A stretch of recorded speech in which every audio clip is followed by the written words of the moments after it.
Come in. Welcome. I'm E.G. Marshall. Welcome once again to another adventurous journey across the mysterious and terror-filled terrain of the human imagination. The moving finger, the poet said, writes, and having writ, moves on. Not all your piety nor wit shall lure it back to cancel half a line, nor all your tears wash out a word of it. Well, we seek no quarrel with the great Omar, but the fact is that anything written can be rewritten, even erased. It's all merely a matter of knowing the right people. What do you need the money for? To bet with. It's immoral. It's a way to make a fortune. Besides, you can lose. Oh, not me. I've heard people say that before, on the way to the poorhouse. Jerry, listen. I know who's going to win the World Series. I know who's going to be elected president next year. I know what stocks are going up. You're crazy. Just let me have the money, Jerry. I'll double it, quadruple it. There's no limit to what we can win. I know everything that will happen in the next 21 years. We can be the richest people in the world, Jerry. We can own the world.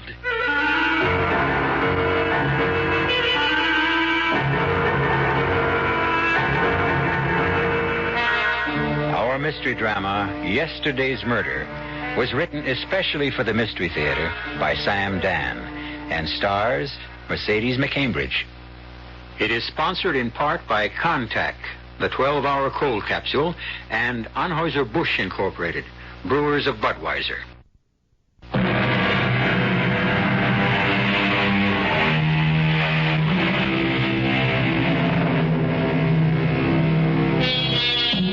Admittedly, this is not the best of all possible worlds, but it's the only world we have at this point. And so there are times when we despair of the inequity and unfairness of so many things. But we should remember there is justice. Even though it may not always look that way, there is justice. And justice moves at its own pace, manifests itself in its own way. A way that is sometimes as obvious and dramatic as a bolt of lightning. Sometimes as silent, as unobtrusive as the fall of a leaf. But either way, justice will have been done, finally, irrevocably, and for all eternity. But let us begin our story, or rather continue, for who knows when any story really begins. At Ramelletti's, which is, as you know, a very chic, very exclusive watering place for the very wealthy. May I get you something, madam? Well, I'm expecting someone, so I'll just order a small... Why, it's Dottie. Dottie Malloy. Hello, Jane. Dottie, it can't be you. Why not? Well, because you look so old. Oh, I didn't mean that. I suppose I do look old. But you're just a year older than I am. You can't even be 40 yet. I'm 2 years younger than you are, Jane. And I was just 43 last week. I didn't recognize you at first. Have I changed that much in 20 years? No, I was just so busy looking at the necklace and the earrings and the rings. The diamonds are all genuine. But if you got them, wear them. Well, to answer your question, you haven't changed. You look exactly the same. Same as you did when we were both working at Waterfield and Prentice. Actually, you look better. I don't suppose. That is, I guess you're not allowed to sit down and talk to me. No, I'm very happy for you, Jane. Well, that's another thing. I can't say that I'm happy for you. How's Harold? Oh, yes, Harold. He's fine. Still as handsome as ever? Handsomer. What's he doing now? Oh, you know what he's doing. Yeah, I suppose I do. Still selling men's suits at Westing's. No, not at Westing's, but at a place just like it. That's all he ever wanted to do. Is to wear smart clothes. I want to apologize to you, Dottie. What for? Oh, for the way I hated you. For taking Harold away from me. I couldn't take what you didn't have.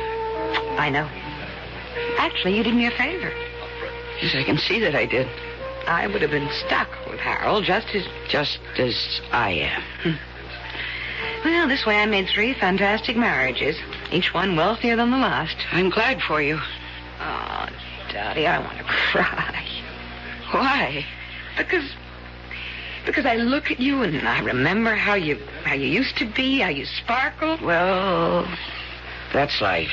No, it's not life. It's money. Or I should say not having money. Dottie, let me do something for you. What? Well, now, just don't take what I'm about to say the wrong way, Dottie. Let me give you some money. No, Jane. Money can't help me. Don't say. Nothing can help me. That's the only way to put it. And I'm serious, Jane. The only thing I can say is that I'm under a curse. Dottie, It's true. And I deserve it. So, what's your order? Dottie? Is there any point in my saying that we should get together soon? No. No, Jane, you know as well as I do, there is no point in your saying it.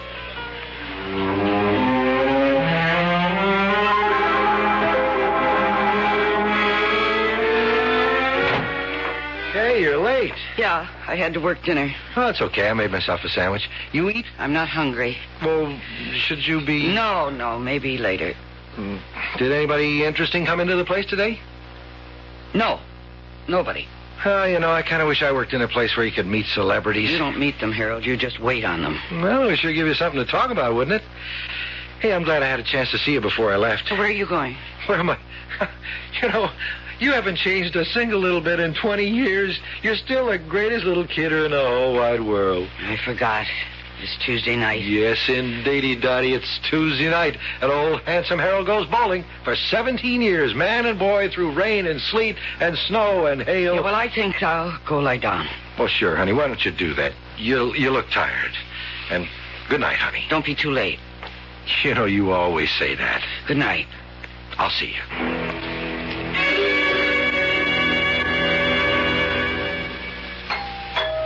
Huh? What the... Oh, now what did he do? Forget his key? Look at me. I must have fallen asleep on the couch. All right. I'm coming. Honestly, Harold, the least you could do is take... Oh. Good evening. Did I waken you? Who are you? I'm Mr. Carpenter. And you are Mrs. Malloy. Yes. What do you want, Mr. Carpenter? I should say, what do you want, Mrs. Malloy? Well, you're the one who rang my bell. Yes, because you sent for me. I sent for you. I'm from Opportunity Incorporated. Opportunity Incorporated? Why don't I come in? Thank you. I have a copy of your letter here. My letter? You don't recognize it? Oh. You're the people who had that ad in the paper. Precisely, Mrs. Malloy. Well, what are you selling? Nothing. Well, let me put it this way. What will whatever you have to give away cost me? Nothing. Well, how do you stay in business? Whatever your business is. We're a non-profit organization. Well, then I don't understand. A copy of our ad. See? Would you like an opportunity to change the course of your life? If so, write Opportunity Unlimited. You wrote, I'm here. You know what it's about? What's it about? A job? Or a chance to go into a new business? I mean, what do you want it to be? Well, it's too late to change the course of my life. It's never too late. Well, you don't understand. I think I do. You see, something happened a long time ago. 21 years ago, to be exact. Yes, that's right, and I... And you think you're still being punished for it? Wait a minute. How do you know... I know everything. What do you mean, everything? Who are you? I told you. Mr. Carpenter, from Opportunity Unlimited. Now, on a certain evening, 21 years ago. What? Wait. Which evening? You know the evening. How can you ever forget it? You dream about it every night. You relive it in every nightmare. I don't know what you're talking about. Sure you do. How would I be able to remember some evening? Let me refresh your memory. You were working for a brokerage house called Waterfield and Prentice. It was 9 o'clock at night. The entire building was empty, deserted, except for you. What were you doing there at 9 o'clock at night? What were you doing in Mr. Waterfield's private office? What were you doing taking money out of Mr. Waterfield's safe? Suddenly you turn ashy white with fear. You hear a door open, and it's old Jerry, the night watchman. And he asks you the very same question. What are you doing at that safe, Dottie? Oh, Jerry. Oh, you scared me. Well, you see, Mr. Waterfield called me. And he asked, could I come down here and take this money out of the safe? And, No, Dottie. It ain't so. He didn't ask you nothing of the sort. Oh, but I tell you, he... Besides, you ain't supposed to know the combination. How'd you find the combination, Dottie? Jerry, listen. I know you were tempted, and I can understand that, Dottie. I need this money. It's not just for me. It's to help somebody. Jerry, I'm not supposed to know the combination. Nobody could ever trace this to me. Well, I guess not. And it's only $20,000. What's $20,000 to old man Waterfield? He can afford to lose it. Look, Jerry, I'll give you some of it. $5,000. No, Dottie. I'm taking this money. You can't stop me. I'll have to report you, Dottie. I'll deny it. It's your word against mine. Enough people around here think you're getting senile anyhow. Now, Jerry, get out of my way. I'll have to stop you, Dottie. It's my duty. You're an old man, and I don't want to hurt you. Now, let go of me. Put the money back. Get your hands off me. Put it back, Dottie, please. Dottie, put it.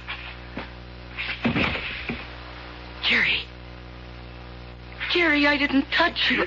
It's my heart. I have pills in my shirt pocket. Give me a... Jerry, don't. Jerry, please don't die. I'll put the money back, but please, Jerry. Oh.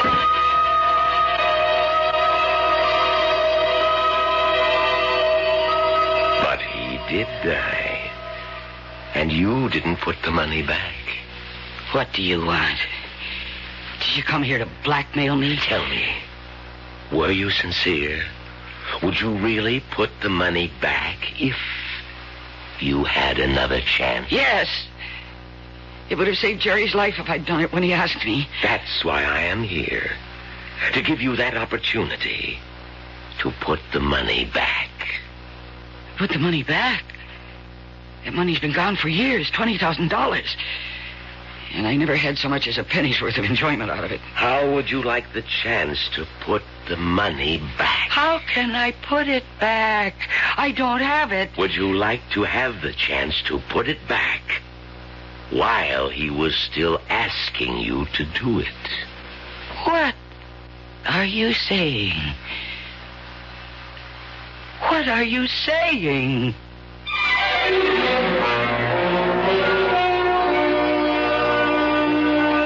There can't be very much doubt about what he's saying. He's certainly saying it clearly enough. But can it be done? Even so, you certainly have to admit it isn't the kind of offer you get every day. Should she take him up on it? Would you? I shall return shortly with Act 2.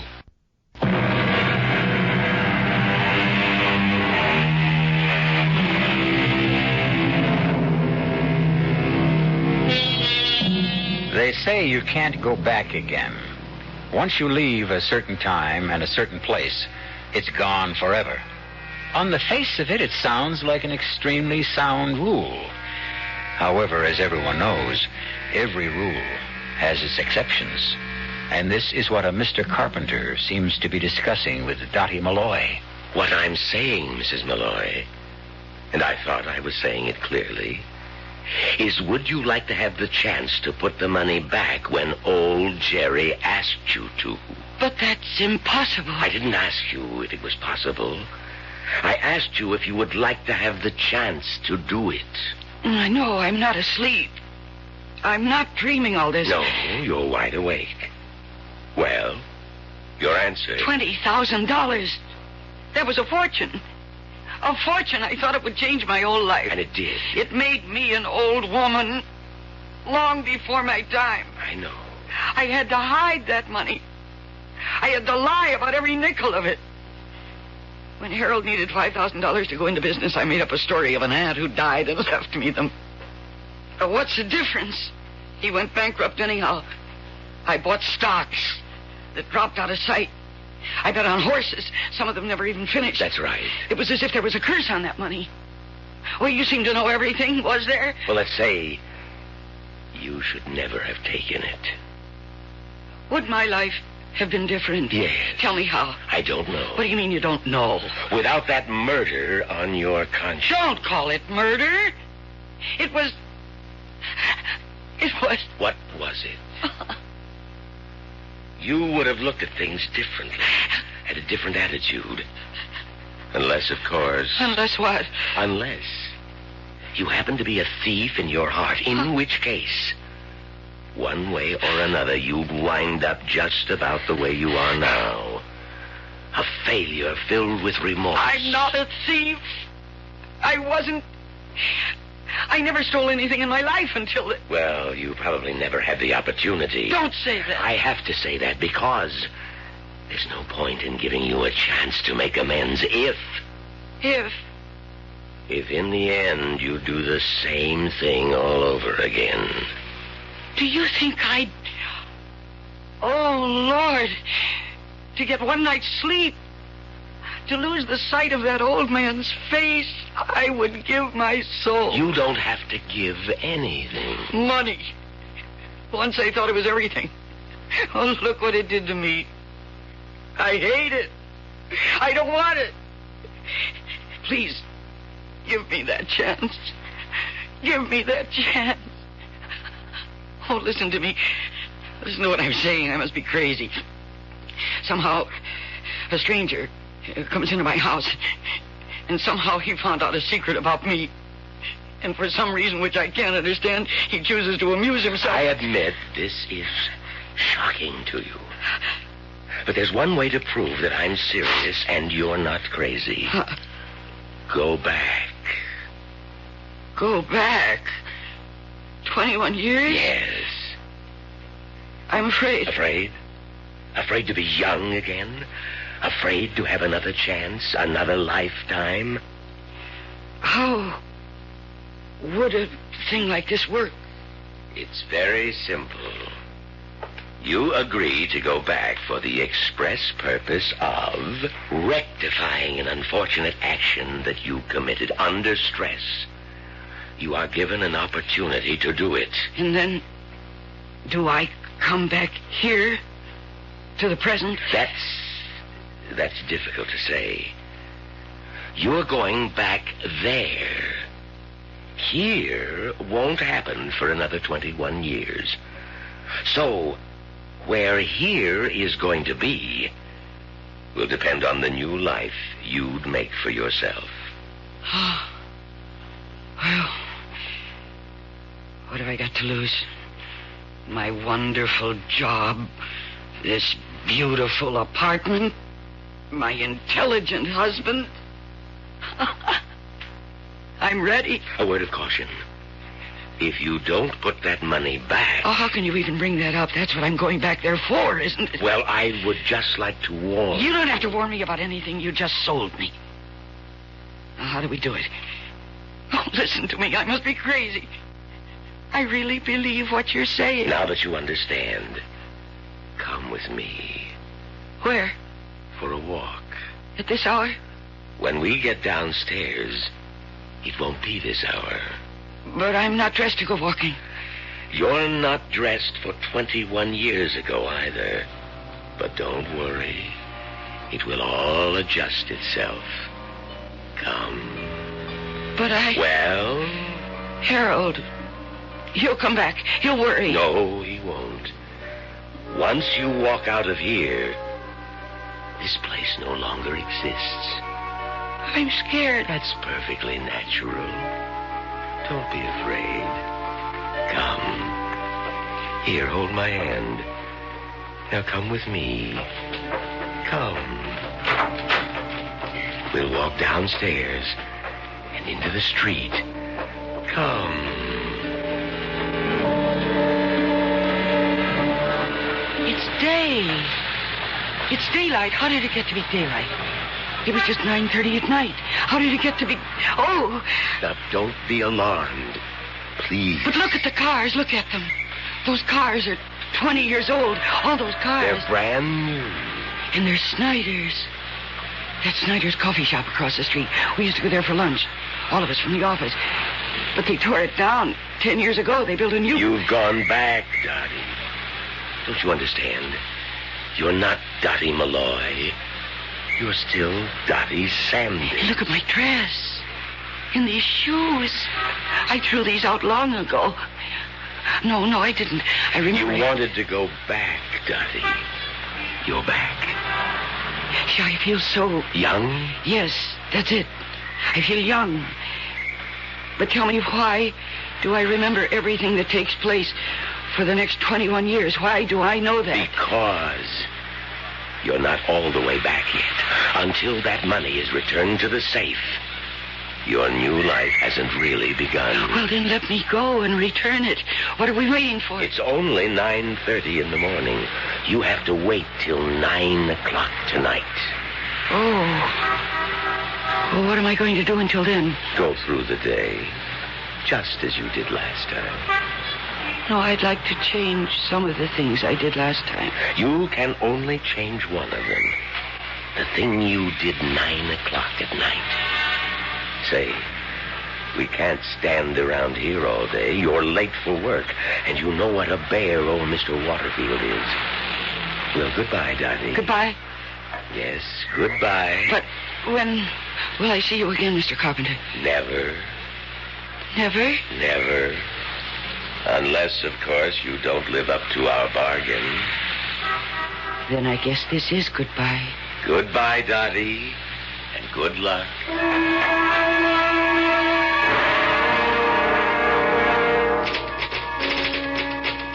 Dottie. Hi, Jane. You're 40 minutes late. I know. Old Waterfield is having a 14-carat fit. Honestly, he's given me such a headache.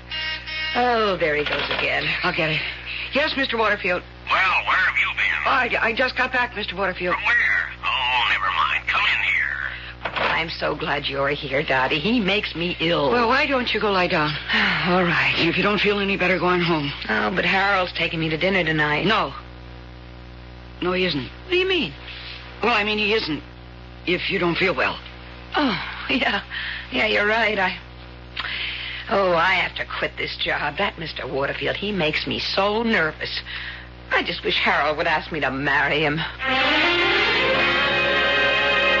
Just a minute. Now repeat that combination slowly.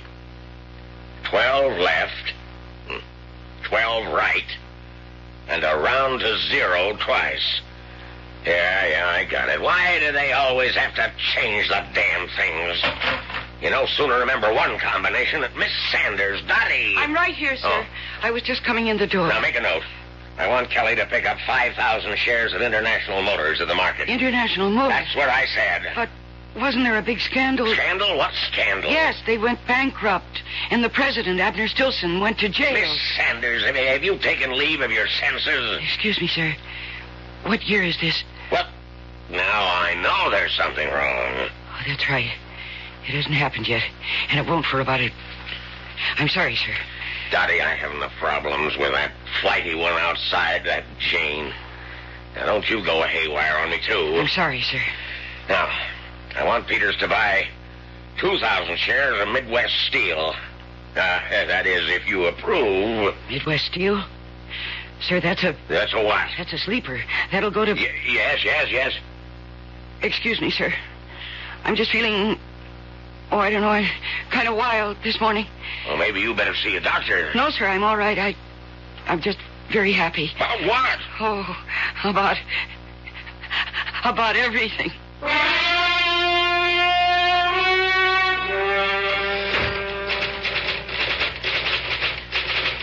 Hi, Dottie. Oh, hi, Harold. Jane isn't here. I know. She just wasn't feeling well, so she went home. I know. I didn't come to see Jane. Oh, I came to see you. me? How about lunch? Oh, now look, Harold. You have to eat, don't you? And I have to eat, and I happen to be in the neighborhood. When Jane happens to be my best friend. I like her, too. I don't do things that way. Tell you what, I'll really splurge. I'll take you to Ramoletti's. I'm sorry, Harold. What time do you go out? 12:45? Meet you downstairs.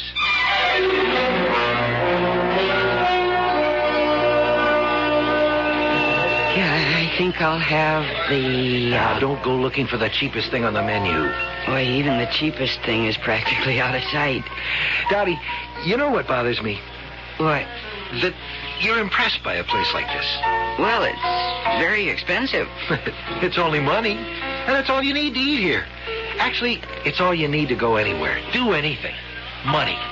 Yeah, well, I never had any money. I never did either, but I'm going to. I'm not going to be a salesman all my life.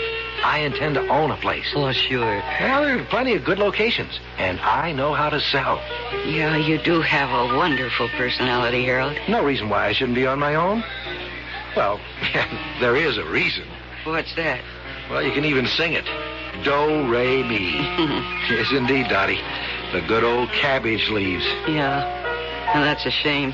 Yeah, all it takes is a few thousand, 5, 6 maybe, to get set up. Well, let's enjoy the here and now. Why don't you try the rack of lamb? Where is it? Oh, Harold, that cost $12. It's delicious. I'm going to have it. Yeah, but 12 for you and 12 for me, that's... Just for lunch, it adds up to... It adds up to 0, Dottie. 12 and 12 are 0. What? What did you say? Nothing. No, what did you say? About 12 and 12. I said 12 and 12 add up to 0. 12 left, 12 right, and around to 0 twice. What are you saying, Dottie? What am I saying? Oh, nothing.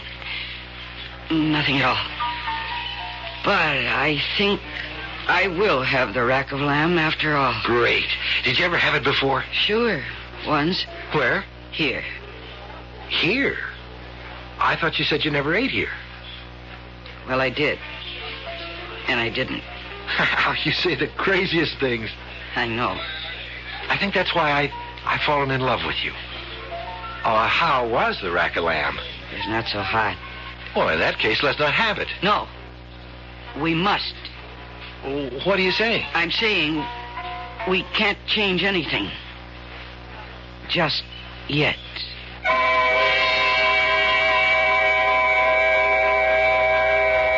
So far, it's all on schedule. The day runs its course, just as it did 21 years ago. Dottie was late to work. She overheard the boss muttering the combination of the office safe. She stole her best friend's boyfriend. Stole may be a harsh word, but here we deal in realities. Realities so real that they can be considered fantastic. We'll find out how she handles the rest of the day when I return shortly with Act 3.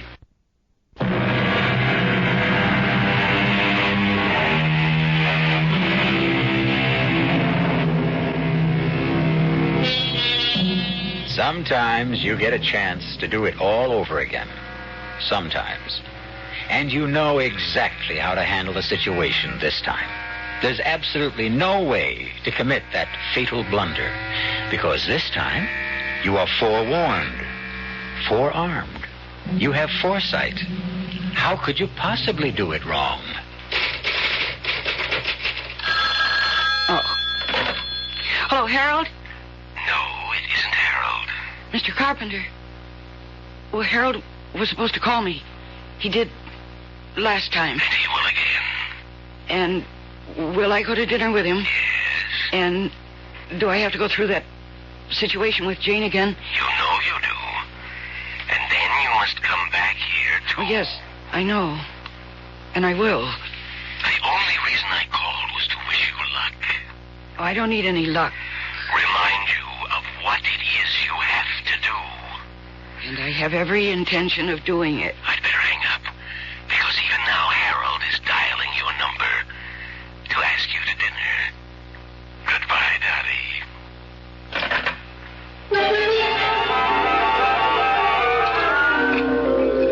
Why, from Ramoletti's to Snyder's, all in one day.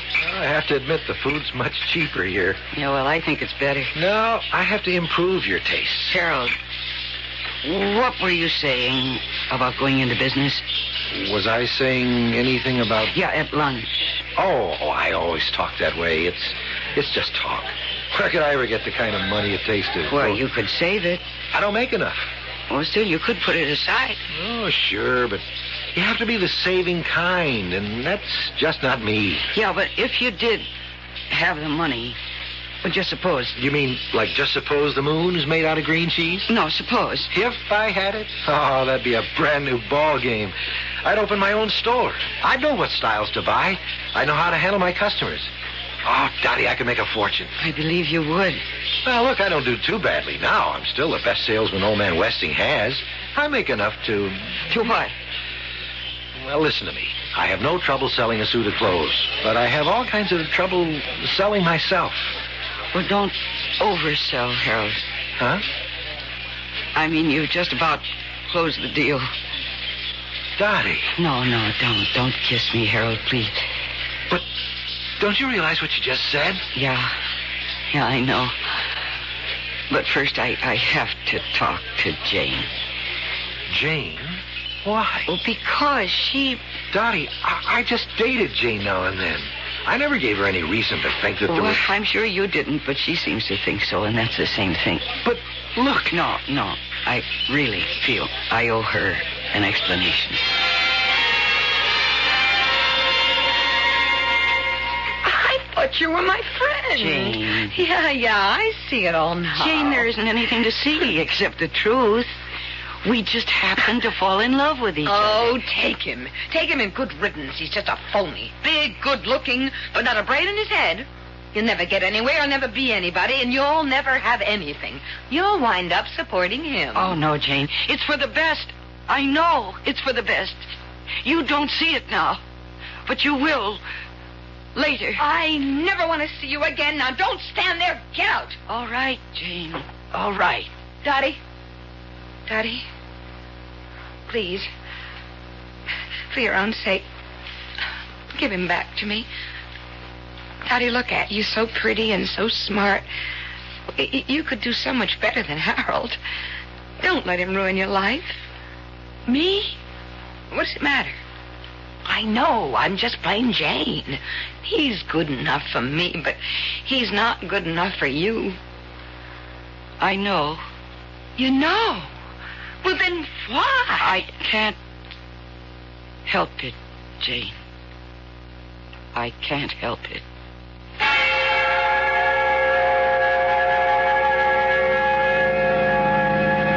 Did you tell her? Yes, I told her. Was it bad? Yeah, it was pretty bad. I'm sorry. Well, it's nobody's fault. Well, look, it's still early enough. How about a movie? Harold, could you really make a go of it? Make a go of what? Your own business? Well, sure, but that's just a wild dream. Well, the wildest dreams can come true. We're so serious tonight. Let's see a funny movie. Harold, could you make a go of your own business? I have to know. Well, the answer is sure. I could make $1 million. All I need is the chance. Now, how about that movie? No. I want to go home. I have a headache.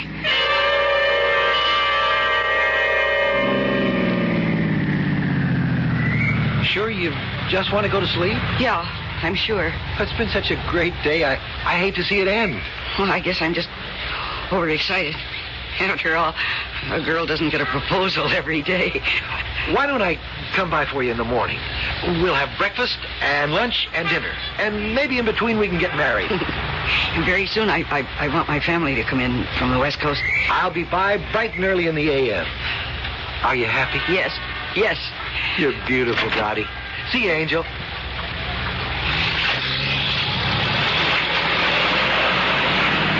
Taxi!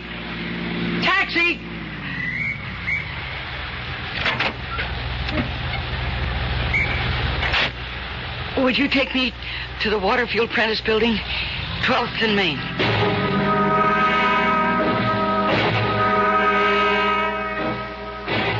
12 right, 12 left, and around to 0. Twice, and I'm right. It opens. What are you doing at the safe, Dottie? Jerry? Oh, Jerry, you scared me.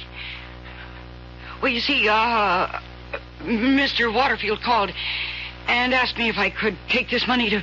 Now, that ain't so, Dottie. He didn't ask you nothing of the sort. But I tell you, he did. Besides, you ain't supposed to know the combination. How'd you happen to learn the combination? Well, I... Well, what's the difference? You were tempted. I can understand that, Dottie. Jerry, I need this money. It's not just for me. It's to help somebody. And it's only $20,000. What does $20,000 mean to old man Waterfield? Listen to me, Jerry. I'll give you some of it. Here, take $5,000. No, Dottie. No. Why don't we split it? Put the money back. Lock the safe. And we'll both forget about tonight. No. I'm taking this money. Put it back, Dottie. Well, of course, I'll put it back. Now you're talking sense. After all, that's what I came back here for. You'll be happier in the long run. That's the kind of money that never brings anything good. This way, you'll always have your peace of mind. Sure. You're being smart, Dottie. Jerry, listen to me. I'm not really going to take this money. No? No. I'm just going to borrow it. And you're right, I was a stupid, immature kid that last time. But not this time, Jerry. This time. Do you know what I know? Now listen, Dottie. This time, I know all the stocks that are going to go up. All the horses that are going to win. Listen, this year, the Sox are going to win the pennant. Now I know you're crazy. The Sox are going to come from nowhere to win it 100 to 1. Dottie, you're out of your mind. And Sweet Reward is going to win the Derby. And there's a stock, Midwest Steel. If you get in on it right now, Jerry, I know so many things. Dottie, just put the money back. Yeah, I will, Jerry, I will. Right now? No, not right now. Tomorrow. I just want to borrow it for one day. Please, Dottie, I don't want you to get into trouble. I need the cash just for a few hours. Jerry, you and I will be millionaires. Please trust me, believe me. Put it back, Get Dottie. out of my way. I'll have to report you. I'm not stealing it. I'll put it back tomorrow. Tomorrow night, you'll see. Dottie, right now, there's no harm done yet. Let go of me. Please, Dottie, I'm trying to help you. Don't get your hand. I have to stop you, Dottie. It's my not job. stealing this money. Don't you understand? I'm not stealing it. Put it back. Put it back. I don't want to hurt you, Jerry. You're an old man. Money back, please. Jerry, I have this gift. I can see into the future. You'd be able to retire. Put it back. I will. My heart. Jerry. In my pocket. My shirt pocket. What? I've got pillows. Oh, please, don't die on me. Please don't die. Jerry. I'm afraid he's dead. Mr. Carpenter. Yes, Mr. Carpenter. Well, I didn't kill him. He died of a heart attack. You saw it. Yes, I saw and I heard everything. Well, now we take a dim view of this sort of thing at Opportunities Unlimited. We do indeed. Well, don't you see what I was trying to do for him? I had to give him an opportunity to better himself. But that was not our agreement. You had agreed to put the money back. What are you going to do to me? I won't do anything to you. I'll put the money back right now. Where will you put it? In a safe on the wall. In which safe? On what wall? It's dark. How did it get so dark? What happened to the lights? No, you can keep the money. I can keep the money? Certainly. For all the good it will do you. Oh, it'll do me plenty of good now. Now I know how to use it. I can do things that... Where are the lights? The lights? Yes, where are the lights? Yeah, what's that noise? The lights, as you know, they won't be invented for at least 1,000 years. What? The noise, well... Where am I? Where am I? I would say you're on the southern coast of England. The year is 874.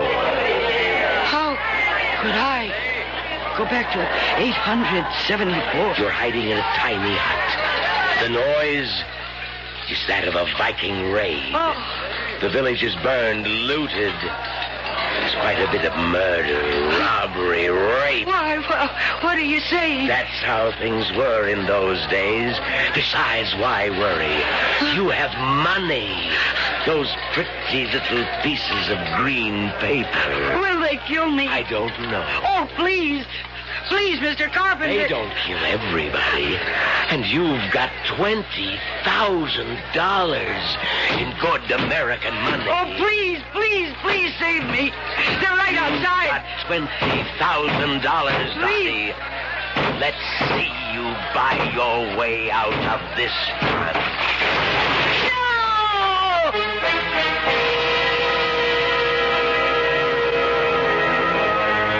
Dottie was lucky in one sense. The chief of the Viking raiders was Eric the Red. He had an eye for pretty ladies. So instead of killing her, he kept her for himself. So, basic relationships didn't really change. Instead of keeping house for Harold Malloy, she kept house for Eric the Red.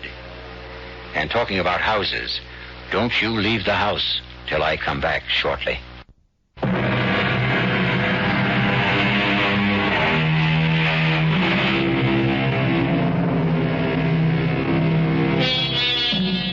Can you go all the way back and forth in time? Before you answer no, consider. Practically all of you have already done it. How, you ask? Well, don't you set your clocks for daylight savings time? But that's only an hour, sure. But it's the principle. Remember, the greatest oak was once a tiny acorn. Our cast included Mercedes McCambridge, Patricia Wheel, Robert Maxwell, and Leon Janney. The entire production was under the direction of Hyman Brown.